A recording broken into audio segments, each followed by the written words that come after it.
it's going to look like in the future. But with this program, we really wanted to move Bridgecreek from not just thinking different, but really beginning to do things very differently.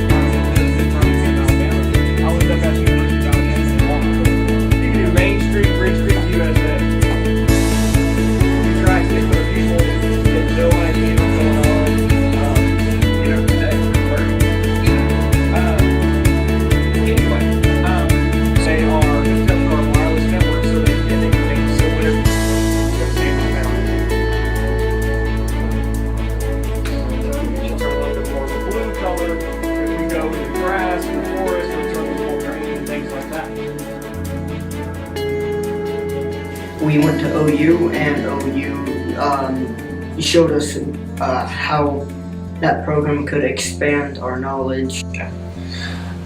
When we set this up, we decided to approach it in a different way than what we normally would in a typical class. We gave them the tools, we gave them the equipment to be able to do it, and we basically were saying to them, figure out how to do it, learn from each other, and ask questions when you can, and try to teach us. Right here. Okay, so you have to get your origin in the same place. Well, I don't have another picture. Okay, so you scroll it out. Scroll it out. Alright, now move your origin that direction where it would be. In STEM class, we were given the problem and we were given SketchUp, and we had to put those two things together on our own and try to figure out how to fix the problem. Okay, do you think you need to get it a little bit taller? I'm asking you, what do you think? You didn't think it was bad? Okay, so if you don't think it's bad, then try it and see.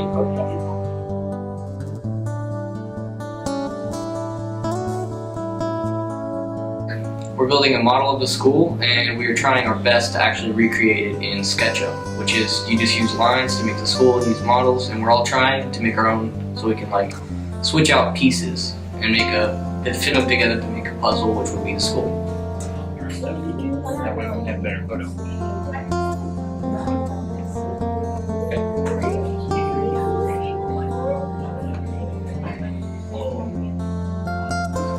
It was really more of not so much a project that 3D rendering of a building, but it was more of a project from the idea to working through the ideas to communicating the ideas to a finished product, and then the final presentation with the students and explaining what they learned outside of how to 3D render something or how to layer a picture of a building on top of a 3D model.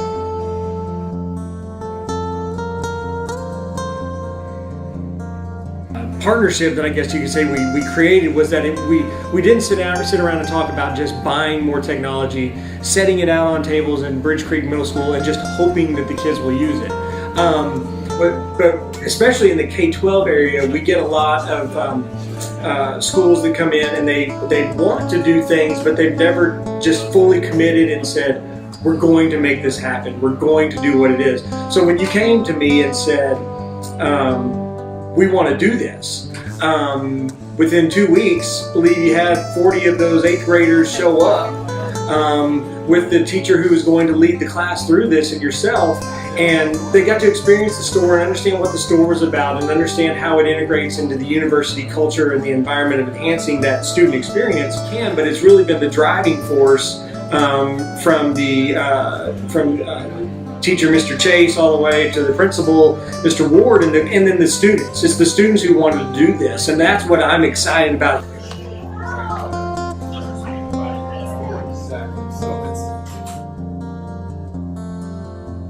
First, we started off with just doing the basic models and working with that, which we inevitably got wrong because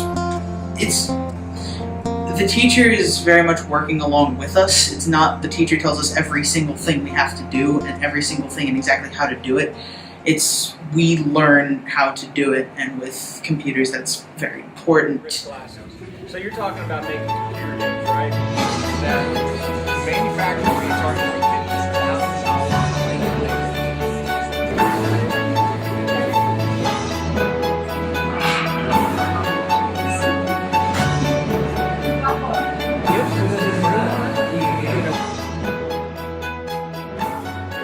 So where do we go from here? We're not sure, but what I've seen is the fact that, especially with Bridgecreek Middle School, is that I don't think this is a one and done, and that's what I've told everybody, is that the way I see this going is that once this project is done, we'll move on to the next thing, what that may be writing a game on the Oculus Rift glasses, or maybe writing a game to use on Google Liquid Galaxy, or something along those aspects. But it's more along the lines of what the emerging technologies are, and knowing that Bridgecreek is behind those emerging technologies and saying, we have access to this, and we want to do it with your help and with your guidance, but at the same time letting the kids figure it out on their own.